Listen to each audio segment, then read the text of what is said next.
오늘 마가복음 2장 13절에서 17절인데 13절 말씀을 먼저 한번 보십시오.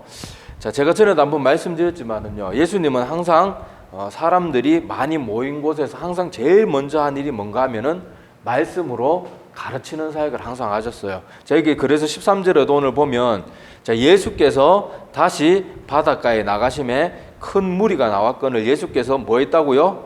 그들을 가르치셨다고 나와요. 그러니까 하나님이신 그분도 말씀으로 백성들을 가르치고 일깨우게 하는데 항상 제일 우선순위를 뒀다는 것을 우리가 늘 기억하면서, 우리도 일상 가운데 우리는 지금 완성된 성경이 있으니까 얼마나 복받은 세대인지 몰라요. 그래서 이 하나님의 말씀을 늘 가까이 하고, 하나님조차도, 하나님이신 그분조차도 하나님의 특별한 능력으로 사람들을 일깨운 게 아니고 바로 말씀을 전함으로 우리를 깨웠기 때문에 우리는 우리에게 주어진 이 완성된 이 성경 66권을 날마다 가까이 하고 정말 열심히 최선을 다해서 보는 거 절대로 게을리해서는 안 됩니다. 그것보다 더 중요한 것이 없고, 하나님의 아들이신 그분도 항상 사람들이 거기 병자들도 많고 그런 거 다 아셨지만은 항상 제일 먼저 한 것은 말씀으로 가르쳤다는 거. 이거는 앞으로도 저희들 마가복음 나누겠지만은 나누면서 이 패턴이 계속 반복됩니다. 항상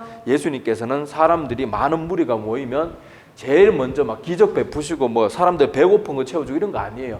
항상 말씀부터 가르쳤다는 거, 오늘 다시 한번 13절에 나오니까 그렇게 눈여겨보고 지나갔으면 좋겠습니다.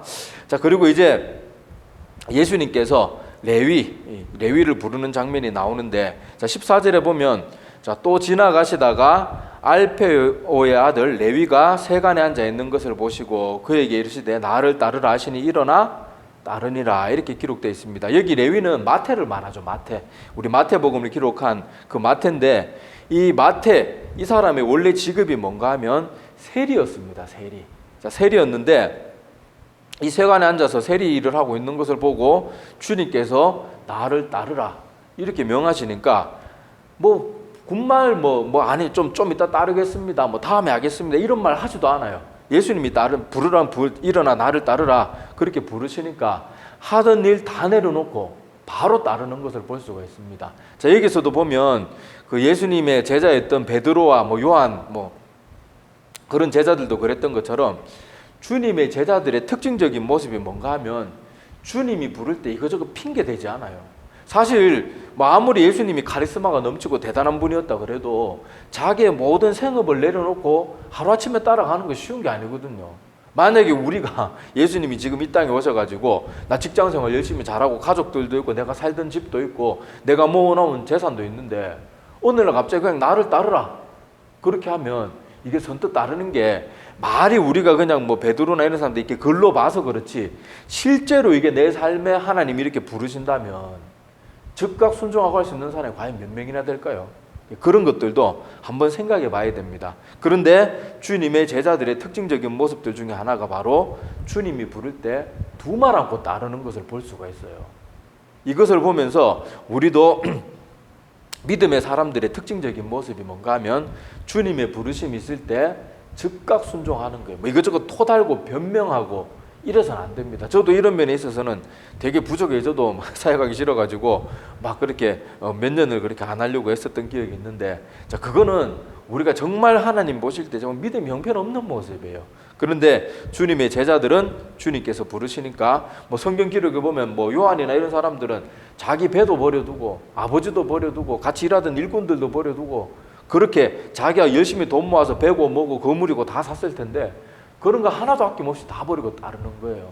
자, 그런 모습들도 우리가 보면서 우리가 하나님이 부르실 때 즉각적인 순종, 이게 참 중요해요. 그리고 이게 왜 중요한가 하면 우리가 다음에 믿겠다 하다가 정말 다음에 믿으면 다행인데 다음에 믿지요 그러다가 영영 그 기회를 놓치는 사람이 있어요.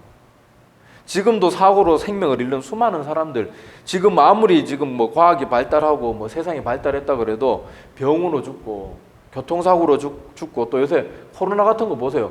코로나 딱 걸리면요, 아무리 나 집에 가서 짐 좀 정리하고 나오겠습니다, 아무리 애원해도 소용없어요. 그냥 음압병동인가 거기 딱 갇혀가지고 나오지도 못하고 자기 부모님이나 자기 자녀들, 자기 친구들하고도요 손도 못 잡아요. 가까이서 말도 못하고. 여러분 뉴스 보셨잖아요. 스마트폰으로 영상통화로 자기 유언 남기고. 얼마나 마음이 안 돼. 내가 지금 집에 가서 마지막으로 정리해놔야 될 게 얼마나 많은데. 그리고 그거 누가 가서 복음 전해주겠어요. 그거 하루에 들어갈 수 있는 거 시간도 얼마 되지도 않는데. 우리 인생이 언제 어떻게 될지 모른단 말이에요. 그런데 사람들은 자기에게 무한정으로 기회가 있는 것처럼 다음에 믿으면 되지, 다음에. 계속 다음이에요. 그래서 사단이 이 현대인들에게 주는 가장 달콤한 유혹이고 가장 성공적으로 사람들의 영혼을 파괴시키는 그 거짓, 그 말이 뭔가 하면은 바로 다음에 믿으면 되지, 내일부터 믿으면 되지. 우리 뭐 다이어트는 내일부터 뭐 이렇게 말들을 하는데, 그게 아니고 믿음은요 다음에 이게요. 다이어트야 뭐 해도 하면 좋고 안 해도 그만이지만은 이 영혼의 문제는 다음 미루다가는요 영영 잃어버리는 수가 있어요. 그냥 뭐 마트에 한번 갔다, 뭐 아니면 택시를 한번 탔는데 택시 기사가 코로나 걸려가지고 나도 걸리고 들어가면 끝이에요. 그냥 그걸로 나으면 다행인데 안 낫고 코로나는 질병에 삼킴을 당하면 그걸로 아무 자기 정리도 못하고 그냥 끝나는 거예요. 사고 나도 뭐 마찬가지고. 그러니까 우리에게 다음이 있는 것처럼 생각하지 말고 오늘 말씀에 나오는 것처럼 주님의 제자들은 하나같이 주님이 부르실 때 즉각 순종하는 그 모습들을 우리도 본받기 위해서 애를 써야 되고, 그동안 지금까지 내가 아이고 다음부터 잘 믿지 이런 마음으로 미뤘던 그런 모습들이 나한테 있다면 이제는 그런 마음 확실히 버리고, 그 하나님이 주는 마음이 절대로 아니고 그 마음은 100% 사탄이 주는 마음이에요. 그리고 절대 그런 사탄이 주는 속임에 넘어가지 말고 이렇게 주님의 가르침을 따라서 주님이 부르심이 있으면 즉각 순종하는 모습을 보이는 것이 가장 지혜롭고 구원받는 사람들의 공통적인 모습입니다. 자, 그래서 다음 그거 절대 하지 말고 오늘 여기 마태와 같이 즉각 순종하는 모습들을 우리가 좀 본받아야 될 줄로 믿습니다. 자, 그리고 보면 자 15절부터 16절까지 보면요, 자 세리에 대해서 말하는데 계속 어떤 표현을 쓰고 있는가 하면 세리와 죄인이 같이 등장해요. 자, 한번 보세요. 자 15절 한번 보시기 바랍니다. 15절 보면 그의 집에 앉아 잡수실 때 많은 세리와 죄인들. 자, 그리고 16절에 보면 바리새인의 서기관들이 예수께서 죄인 및 세리들과 함께 잡수시는 것을 보고 그렇게 돼 있고, 16절도 끝부분에 보면 어찌하여 세리 및 죄인들과 함께 먹는가. 자, 세리를 계속 세리와 죄인이 그냥 관용어처럼 붙어 다녀요. 이게 따로 떨어져서 말하는 게 아니고, 세리와 죄인이란 말은 유대인 사회에서 가장 경멸하고 가장 인간답지 못하고 막 지나가는 개만도 못한 사람으로 취급할 때 세리와 죄인이라고 관용적으로 부른 거예요. 자, 그런데 뭐 세리가 세금 묻는 사람인데 뭐 그렇게 나쁘나 그렇게 생각할 수 있는데, 자, 간단하게 설명을 드릴게요. 왜 이 예수님 시대에 세리가 이렇게 욕을 먹었는가 하면, 자, 그때 당시 유대는 로마 제국에 그렇게 힘에 굴복해가지고 로마 식민지가 되어 있는 상태에 있다는 건 다 알잖아요. 당연히 그 한 나라를 지배한 나라는 그 지배하는 그 나라로부터 항상 뭘 요구해요? 세금, 곡물 뭐 이런 걸 요구하잖아요. 자, 그런데 세리가 했던 일이 뭔가 하면은 세리는 따로 로마 제국으로부터 월급 같은 게 없었어요. 그저 그 로마 제국에서 유대 지역, 뭐 갈릴리 지역, 그 뭐 지역들이 있겠죠. 뭐 지칼 뭐 하여튼 그런 뭐 이렇게 동들이 뭐 있거나 뭐 이렇게 있을 텐데 그 지역에 할당된 어느 세금을 지정해 주는 거예요. 그러니까 뭐 우리 김천으로 따지면 김천의 무슨 동에는 뭐 사람 인구가 많으니까 저 동네에서는 뭐 1년에 세금 10억, 뭐 어떤 좀 인구 작은 동네에서는 5억, 뭐 아주 작은 깡촌에는 뭐 1억, 이런 식으로 각자 세리들을 배치하고 거기 할당량을 지정해 주는 거예요. 근데 로마 제국으로부터 월급도 없고 단지 세리는 로마의 힘을 등에 입고 세금을 거둘 수 있는 권한이 주어진 거예요. 그러니까 당연히 얘들은 어떻게 하겠어요? 세금만 걷어가지고 로마 제국에 보내면 자기는 뭐 먹고 살아요? 그러니까 얘들이 했던 일이 뭔가 하면 자기 등 뒤에는 자기를 받쳐주는 로마 군사들이 있으니까 자기들이 만약에 10억을 거둬야 되면 15억 막 이렇게 막 거두는 거예요. 그리고는 로마 제국에는 할당량만큼만 보내고 나머지는 자기가 다 착취하는 거예요. 그러니까 자 유대인이 어떻게 했어요? 지금 나라 뺏긴 것도 억울하고 또 한 나라의 그 어떤 로마 제국이라든지 이런 나라에 뺏겨가지고 공물을 바치게 되면 정상적인 국가였을 때보다 당연히 세금의 징수액이 훨씬 높습니다. 그러니까 안 그래도 지금 세금 바치는 것만 해도 힘들어 죽겠는데 거기다가 나라 뺏긴 서름까지 있고 또 뻑하면은 로마 황제 그 신상 앞에 절하라 그러지. 또 절하지 않으면은 막 로마 군사들 풀어가지고 학살을 하지. 막 지금 이 유대인들 마음 가운데는요, 이 로마 제국에 대한 분노가 이글이글 끓는데 같은 동족이란 놈들이 세리란 이름으로 로마 군사들의 등에 힘입고는 자기들의 돈을 걷어가지고 로마 제국에 바치는 것도 꼴보기 싫은데 거기서 엄청난 액수를 자기들이 다 착취하니까 여러분 한번 생각해 보세요. 얼마나 이 세리가 얼마나 나쁜 놈들이에요. 우리 일제시대 때 일본 앞잡이들보다 더 나쁜 놈들이에요. 더 나쁜 놈들. 그래서 예수님 시대 때 유대인들이 보기에는 세리는 아예 인간 취급을 안 했어요. 그래서 항상 세리라고 부르지도 않고요. 세리와 죄인들, 세리와 죄인들. 그리고 심지어 바리새인같이 경건을 추구했던 그런 사람들은요, 저 시장에 가다가 저기 만약에 세리가 저기 앉아 있는 게 보이잖아요. 그럼 바리새인 아무리 멀어도 시장 자체를 나가서 그 동네를 돌아가 버립니다. 저런 것들하고는 같은 길도 가면 안 돼. 저런 것 갖고도 눈도 마주치면 안 되고 같은 숨도 쉬면 안 된다. 그래가지고 아예 더럽고 힘들어도 세리가 보이면 돌아가요. 아예 접촉 자체를 안 하고 그렇게 했는 상황인데, 자, 오늘 보니까 예수님이 누구하고 밥을 먹고 있었어요? 그 세리들하고 밥을 먹고 있는 거예요. 그리고 세리하고 어울렸던 사람들은 다 창녀고 인간 말종들이고 막 죄인 중에 죄인들이에요. 그냥 완전 하급 인물들 있잖아요. 그냥 하여튼 망나니 같은 사람들.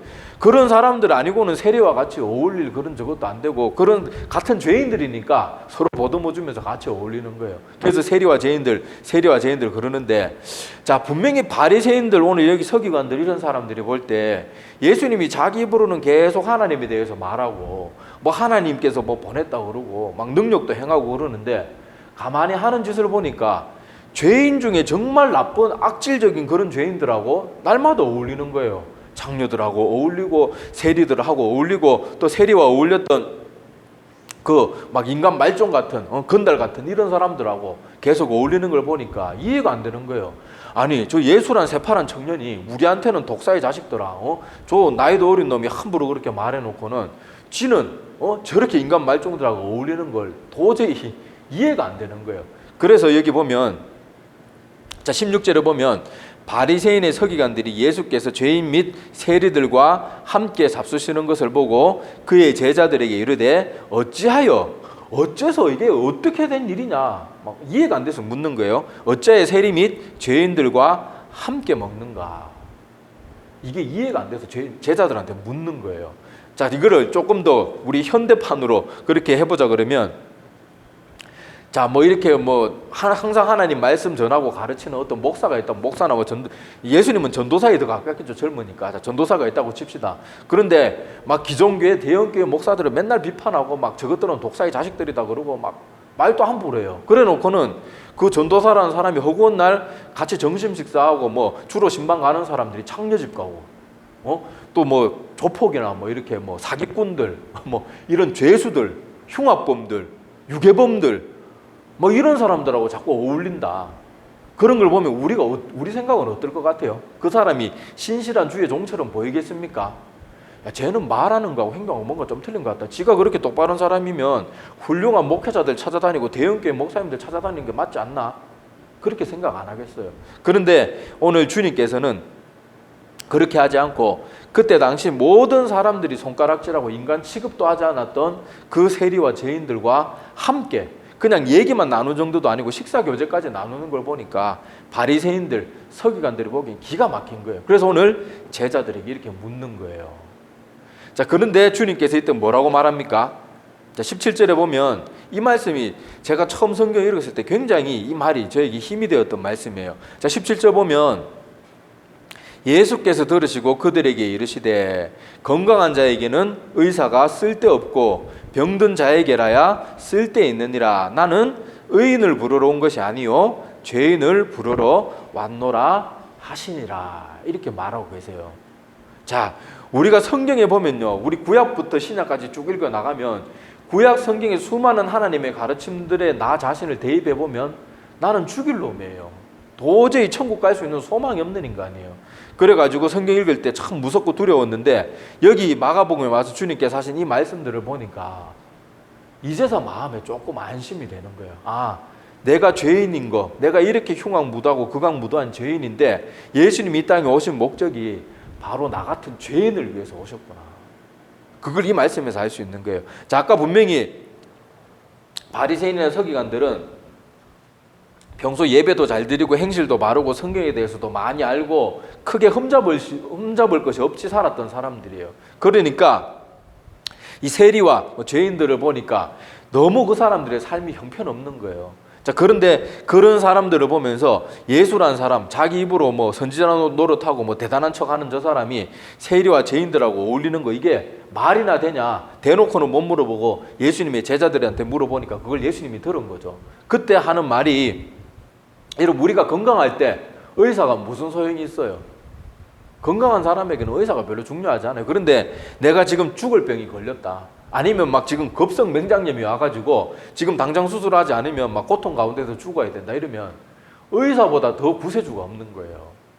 그런 것처럼 우리도 하나님 앞에서 자기가, 나는 하나님 앞에서 똑바로 살고 있다, 나는 죄인 아니다, 나 정도만 살면 되지, 나는 저런 뭐 세리나 창기나 뭐 저 조폭이나 뭐 사기꾼들이나 뭐 살인범이나 유괴범들, 나 이런 것들하고 난 차원이 다른 사람이다, 나 같으면 되지, 저런 것들하고 어떻게 날 비교하냐, 이런 마음을 가지고 있는 사람은 주님이 보실 때 구원받을 자세가 안 돼 있는 사람이에요.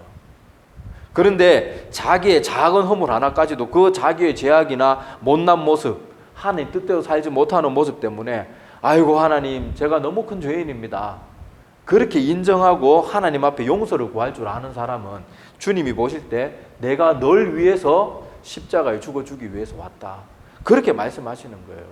그래서 우리 바리새인과 세리의 기도, 이거 말고 다른 비유에서 나오잖아요. 뭐 바리새인은 기도할 때 성전 맨 앞에 가가지고 손을 막 양손을 높이 들고, 주님, 저는 막 저 세리와 저런 더러운 인간들하고 같지 않음을 감사하나이다, 저는 일주일에 2번 금식하고 11조 꼬박꼬박 드리고 저는 대단한 사람입니다, 막 그렇게 기도하고, 세리는 자기가 어떤 사람인지 스스로 자기 죄를 아는 거예요. 뭐 옛날에 뭐 사극 같은 거 보면 네 죄를 네가 알렸다 뭐 그러는데, 그 세리는 자기가 어떤 죄인이라고 아는 거예요. 그러니까 감히 하나님 앞에 나가서 손을 어떻게 들어요? 자기 얼마나 흉악한 죄인인 걸 아니까 저 성전 뒷구석에 앉아가지고 고개 푹 숙이고, 아이고 주님, 저를 불쌍히 여기소서, 그렇게만 기도하고 돌아갔는데 예수님이 둘 중에 누구를 의롭다고 인정해줘요?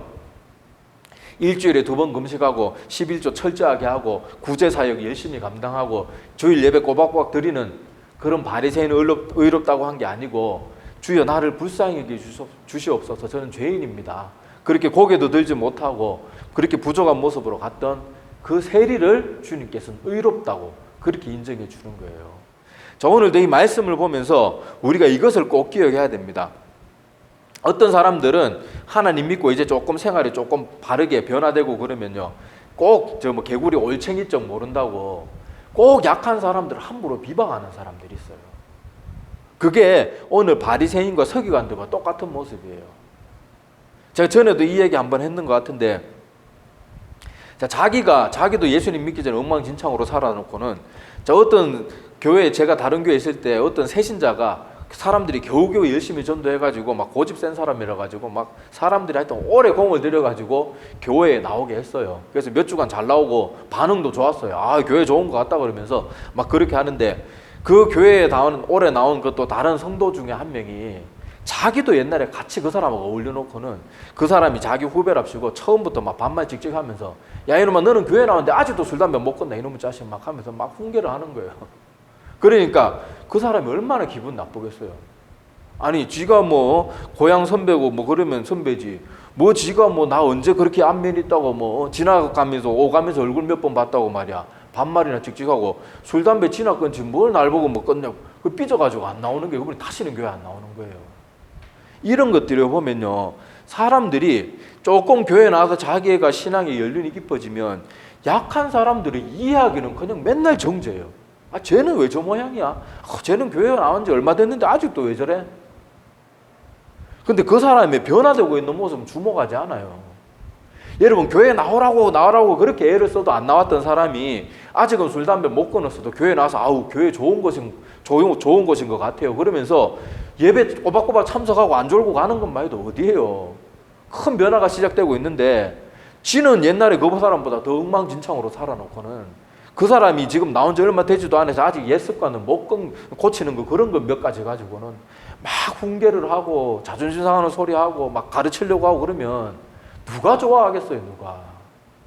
그 사람들 아직 믿음이 그렇게 예수님을 온전히 만난 믿음이 없기 때문에 이 지금 그 사람들 교회 나오는 건 내가 나와준다는 마음으로 나오는 사람들인데 잘 다독이고 하나님의 말씀이 들어가고 마음에 자리 잡고 나게 한 다음에 뭐 고쳐야 될 것도 가르치고 이래야 되는데 처음부터 뭐 막 그렇게 하면 그 영혼을 잃는 거예요, 잃는 거.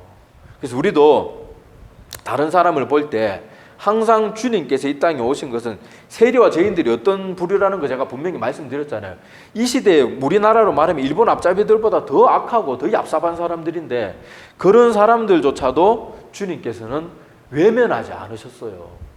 그런데 우리가 뭔데? 뭐 어떤 사람 믿음 없는 거 보고 함부로 판단하고 정죄하고 야 그렇게 저 사람은 안 될 거야 막 이렇게 함부로 절대 그런 마음을 가져서는 안 돼요. 그리고 우리가 어떤 사람에게 복음을 전하고 전도를 할 때도 야 저 사람은 안 될 것 같아 뭐 다른 사람은 몰라도 아우 저 사람이 되겠나 이렇게 우리 스스로 복음 전하기 전에 미리 판단해서도 안 돼요. 근데 우리는 쉽게 그런 마음들을 자꾸 가지는 경향이 있어요. 아 저 사람 될까? 아 저 사람 안 될 것 같아. 다들 그런 생각 조금씩 하잖아요. 근데 그러면 안 돼요. 저에게 보면은 가장 하나님과 멀리 있을 것 같은 사람들이 오히려 성경에 보면 그런 사람들이 더 빨리 구원받고 오히려 하나님 보이는 바리새인들, 대제사장들, 서기관들 이런 사람들이 끝까지 구원 못 받는 거 우리가 보게 되잖아요. 그러니까 내 판단으로 야 저 사람은 잘 믿게 될 거야. 저 사람 안 될 거야.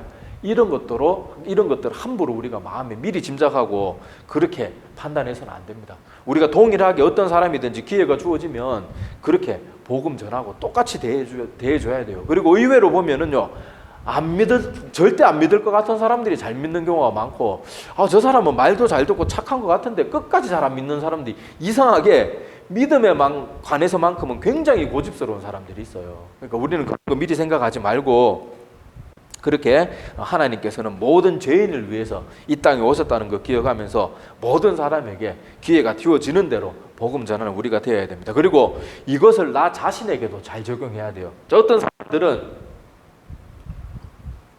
하나님 믿으면서 자꾸 그런 생각 가운데 빠져 있어요. 하나님이 다른 사람은 다 구원해도 나같이 못된 사람은 내가 옛날에 얼마나 나쁘게 살았는데 나같이 못된 사람은 주님도 어쩔 수 없을 거야. 나는 구원받기는 걸렀어요. 막 이렇게 말하는 사람들인데 그것도 잘못된 거예요. 오늘 분명히 주님께서 뭐라고 말했어요? 내가 이 땅에 온 것은 의인을 부르기 위해서 온 것이 아니고 죄인을 부르기 위해서 오셨다고 예수님이 직접 말씀하셨잖아요. 그러니까 오히려 나 같은 사람은 구원 못 받습니다. 그렇게 인식하고 있는 자체가 제일 구원받을 준비가 잘 되어 있는 사람들이에요. 근데 사람들은 자꾸 그 생각을 잘 못 버리는데 오히려 그렇게 말하는 그 마음을 가지고 예수님은 나 같은 사람도 구원할 수 있다. 이 생각만 바꾸면 되는 거예요. 자기가 죄인인 건 자기 스스로 인정하고 있으니까 오히려 이런 사람들은 바리새인들, 서기관들, 대제사장들보다 구원받을 확률이 더 높은 사람이에요. 중요한 건 그 마음만 빨리 버리면 돼요. 하나님이 구원 못할 사람이 어디 있어요? 우리 사도 바울이 원래 뭐 했던 사람입니까? 사도 바울. 예수님 믿기 전에는 기독교인들 잡아 죽이고 핍박했던 사람이 사도 바울이었잖아요. 성도들 잡아가지고 막 예수 그리스도를 저주하는 말 하게 만들고 막 형벌을 가하고 고문을 가해가지고 그런 몹쓸지를 했던 사람 하나님이 구해주시잖아요. 제가 시간 관계상 예는 안 들겠지만 옛날에 우리나라에 가장 흉악무도한 지존파 있잖아요. 자기 잘 사는 사람들, 부자들에 대한 그 마음에 억눌린 감정들 때문에 몇 명의 마음난 사람들을 그렇게 모아가지고 아무 자기하고 일면식도 없는 부자들, 좀 좋은 차 타고 다니는 사람들 잡아가지고 죽이고 그 인육을 요리해서 먹고 그랬던 사람들이잖아요. 근데 우리가 볼 때 저것들은 다 사형시켜야 된다. 그리고 사역자들, 저 인간들은 복음 전할 가치도 없다. 다 포기했었어요. 그런데 한 이재명 지사는 한 분이 끝까지 그들에게 복음을 전해가지고 마지막 사형 집행 당하기 전에 지존파 사람들이 다 하나님 믿고 그렇게 죽음 앞에서도 당당하게 찬송 부르면서 하나님의 신앙 고백하면서 그렇게 죽었어요. 그런 것을 볼 때 우리가 절대 내가 저 사람은 구원받을 만한 사람이다, 안 될 사람이다 판단해서도 안 되고 나도 될 사람이네, 나 같은 사람은 구원 못 받을 거라는 둥 이런 말들은 절대 입에도 담지 말아야 되고 절대로 그런 생각들을 가지지 말아야 됩니다. 그리고 주님의 십자가의 능력은요, 우리 인간 혼자서 아무리 큰 죄를 저질러 봐야 예수님의 십자가의 능력은 못 이겨요. 예수님이 십자가에서 한번 죽어주신 그 능력으로 전 인류가 다 구원받는데, 뭐 기껏 우리가 아무리 흉악한 죄인이라고 해도 예수님의 그 큰 능력을 어떻게 이길 수 있겠어요? 그러니까 아이고, 하나님은 나 같은 사람은 도저히 구할 수 없다, 이렇게 생각하는 것 자체가 정말 너무도 두려운 모습이고, 그런 마음은 빨리 버려야 될 그런 모습들 중에 하나입니다. 자, 그리고 우리가 오늘 바리새인이나 서기관들, 이 사람들의 모습을 보면서 또 하나 조심해야 될 것이 뭔가 하면요, 자, 바리새인들과 서기관들은 하나님의 말씀을 모르는 사람들이 아니었어요. 그리고 하나님의 말씀을 잘 알기 때문에 하나님 말씀대로 열심히 11조 드리고 열심히 구제사역하고 열심히 예배 드리고 기회가 되면은 사람들에게 자기가 아는 성경의 지식도 가르치고 열심히 살았던 사람이란 말이에요. 그런데 이 사람들은 그 마음 가운데 그 교만이 마음에 자리 잡으니까, 자, 일주일에 2번 금식하고 외적으로 보이는 것들은 잘했는데 성경이 가르치고 있는 내 이웃을 내 몸과 같이 사랑하라, 겉으로 드러나지 않는 건 안 지키는 거예요. 그러니까 성경에서 겉으로 지키기 쉬운 것, 남에게 드러내 보이기 쉬운 것, 그런 것들은 열심히 잘 지키면서 실제로 하나님이 보실 때는 더 중요한 내 이웃을 내 몸과 같이 사랑하라, 이런 가르침들은 오히려 잘 지키질 못하는 거예요. 자, 그러니까 성경은요, 중요한 게 뭔가 하면 우리가 하나님의 말씀 전체를 다 지키고 다 소중히 여겨야지, 사람들에게 잘 드러나는 거, 사람들에게 보여주기 쉬운 거, 이런 것만 순종하는 게 그게 바른 믿음이 아니에요. 성경에 가르친 모든 말씀들을 온전하게 그렇게 믿고 따르는 것이 정말로 중요합니다. 자, 그리고 오늘 예수님이 우리의 죄인된 우리를 위해서 이 땅에 오셨다, 이것을 통해서 마지막으로 하나만 더 교훈을 살펴보자. 그러면 우리가 구원받은 그런, 내가 착해서 구원받았다는 둥, 내가 열심히 기도해서 구원받았다는 둥, 나에게서 무슨 구원의 조건을 찾으면 그거는 구원 하나님 앞에까지 나와놓고 사단마귀의 먹이가 되어 있는 모습이에요. 성경에 보면요, 분명히 예수님은 의인을 위해서 온 게 아니고 누구를 위해서 오셨다 그랬어요? 죄인을 위해서 왔다 그러고, 실질적으로 성경에 보면은 세상 모든 사람이 다 죄인이라고 말하고 있어요. 우리 실제로 그렇고, 우리 자신만 봐도 우리 주변에 아무리 착한 사람이라도 도덕적으로 완벽한 사람이 어디 있습니까? 없잖아요. 그래서 우리가 구원받음에 있어서 내가 다른 사람들보다 좀 착하니까 하나님이 날 구원해 주셨겠지, 이런 교만한 마음들 절대로 버려야 됩니다. 그런 마음을 방치하면 바리새인들, 서기관들과 같은 사람들이 되는 거예요. 자, 제가 성경 몇 구절을 찾아서 읽어드릴게요. 자, 우리가 하나님 믿기 전에 어떤 사람들이었는지, 그리고 우리 인간들이 몇 구절을 한 4구절 찾았는데 한번 읽어드릴게요. 자, 이사야 53장 6절에 보면 이렇게 기록이 되어 있습니다. 우리는 다 양 같아서 그릇 행하여 각기 제 길로 갔거늘 여호와께서는 우리 무리의 죄악을 그에게 담당시키셨도다. 자, 여기 보면 이사야 선지자의 입술을 통해서 분명히 뭐라고 말하는가? 우리는 다 양 같아서, 목자 없는 양 같아서 지 하고 싶은 대로 사는 존재들이에요. 그런데 여호와 하나님께서는 우리가 내 멋대로 사는 죄는 우리가 저질렀는데 우리의 죄를 누구에게 담당시켰대요? 예수님에게, 자기 하나뿐인 아들에게 우리의 모든 죄를 짊어지게 만들었대요. 자, 그리고 로마서 5장 8절입니다. 이건 우리 유명한 구절이라 잘 알죠. 우리가 아직 죄인 되었을 때에 그리스도께서 우리를 위하여 죽으심으로 하나님께서 우리에 대한 자기의 사랑을 확증하셨느니라. 확정이 아니에요. 확정, 마음을 정했다가 아니고 확실히 증명해 보였다는 거예요. 그러니까 우리가 여전히 죄 가운데 있을 때 이미 그리스도께서는 우리를 위해서 이미 죽어주신 거예요. 그러니까 우리가 잘나고 구원받을 만한 짓을 해가지고 구원받은 게 절대로 아닙니다. 자, 그리고 로마서 3장 23절, 모든 사람이 죄를 범하였음에 하나님의 영광에 이르지 못하더니 그리스도 예수 안에 있는 구속으로 말미암아 하나님의 은혜로 값없이 의롭다 하심을 얻은 자 되었느니라. 자, 여기서도 분명히 뭐라고 말해요? 모든 사람이 죄를 범해서 하나님의 영광에 이르지 못한다는 건 하나님 곁에 나아갈 수 있는, 구원받을 수 있는 존재가 아니래요. 그런데 예수 그리스도 안에 있는 구속 때문에 우리가 은혜로 구원받았다는 거예요. 자, 마지막 에베소서 2장 8절과 9절입니다. 자, 너희는 그 은혜에 의하여 믿음으로 말미암아 구원을 받았으니 이것은 너희에게서 난 것이 아니요 하나님의 선물이라. 행위에서 난 것이 아니니 이는 누구든지 자랑하지 못하게 함이라. 여기 분명히 나오잖아요. 우리의 구원은 우리에게서 나온 게 아니래요. 하나님께서 은혜로 우리에게 준 것이기 때문에, 은혜로 우리에게 구원을 베푸신 목적이 뭔가 하면 누구도 구원과 관련해서는 감히 자랑하지 못하도록 하기 위해서 우리에게 구원을 은혜로 아무런 조건 없이 하나님께서 그냥 무조건적으로 주신 거예요. 그런데 사람들은 교만하게 조금 구원받으면 이런 말들을 합니다. 그래도 나는 학교 다닐 때 다른 애들보다는 착했어. 나는 가난하고 약한 애들 도와줄 줄 알았어. 그러니까 하나님이 날 기특하게 보신 거야. 그거 여러분, 말은 좋은 것 같고 자기 착한 사람인 거 그건 알겠는데, 더 깊이 생각하면 그건 정말 악한 말이에요. 정말 교만한 말이에요. 하나님 우리 구원하실 때 우리의 외적인 조건 이런 것들 보고 구원해 주시는 거예요. 그러니까 무조건적으로 구원해 주시는 거예요. 우리가 하나님이 우리의 조건으로 구원해 주실 것 같으면 사도 바울과 같은 사람 절대 구원받으면 안 되고요. 이 마태, 세리와 같은 이 세리와 죄인들 이렇게 맨날 표현되는 이 세리였던 마태 절대로 구원받으면 안 됩니다. 그런데 하나님은 이런 사람들까지도 구원해 주시잖아요. 그러니까 우리가 하나님 앞에서 구원과 관련해서 내가 뭐 어떻게 해서 구원받았다, 나는 요런 점이 하나님께 사랑받을 만하다, 이것도 절대로 하나님이 주시는 마음 아니에요.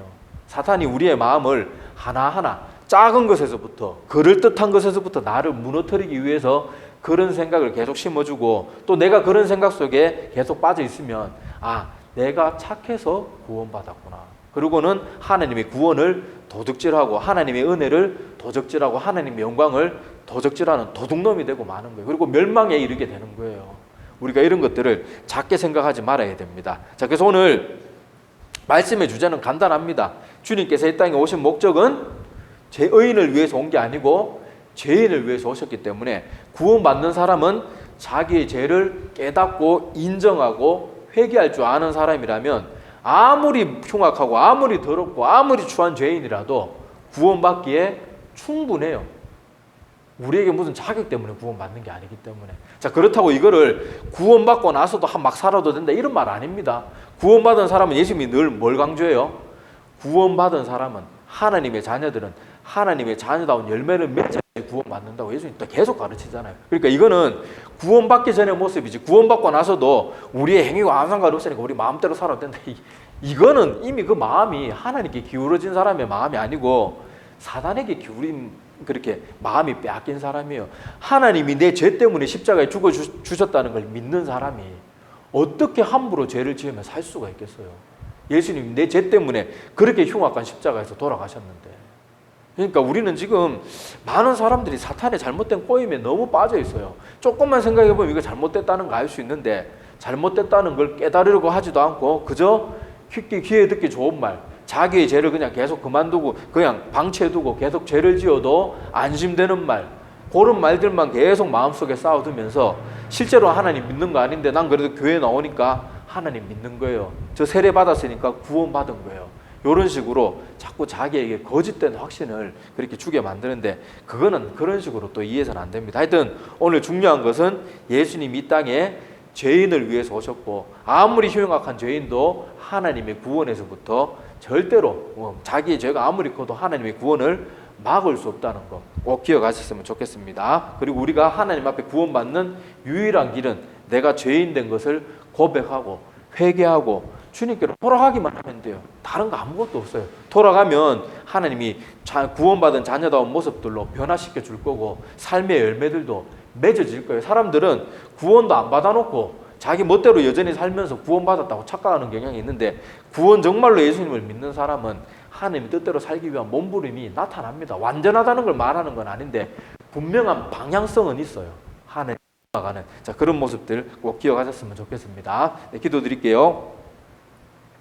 하나님 아버지, 오늘 주님께서 이 땅에 오셔서 세리와 죄인들, 당시 많은 사람들이 인간 취급조차도 하지 않았던 그 세리와 죄인들과 함께 어울리고 그들과 함께 식사의 교제를 나누고 그들과 전혀 꺼리낌 없이 대했던 그런 모습들을 보고 오히려 스스로 경건하다고 생각하고 잘 믿는다고 생각했던 바리새인과 서기관들은 오히려 그런 주님의 모습을 이해하지 못하고 오히려 주님의 그 주대심을 그렇게 의심하고 못마땅하게 여기고 그렇게 했던 것을 저희들이 오늘 말씀을 통해서 보게 됩니다. 그때 주님께서 분명히 친히 입을 열어 말씀하시기를 주님께서 이 땅에 오신 목적이 의인을 부르기 위해서 온 것이 아니라 죄인을 부르기 위해서 오셨다는 거 주님께서 친히 자신의 입으로 그렇게 말씀해 주셨는데, 이 말씀이 죄인된 우리에게 얼마나 큰 힘이 되고 얼마나 큰 위로가 되는지 모릅니다. 우리가 죄인이기 때문에 주님께서 십자가에서 대신 죽어주셔야만 했고, 또 죽어주시고 부활하심으로 우리 죄인된 우리에게 산 소망이 되어주신 그 주님을 바라보면서 내가 아무리 부족할지라도,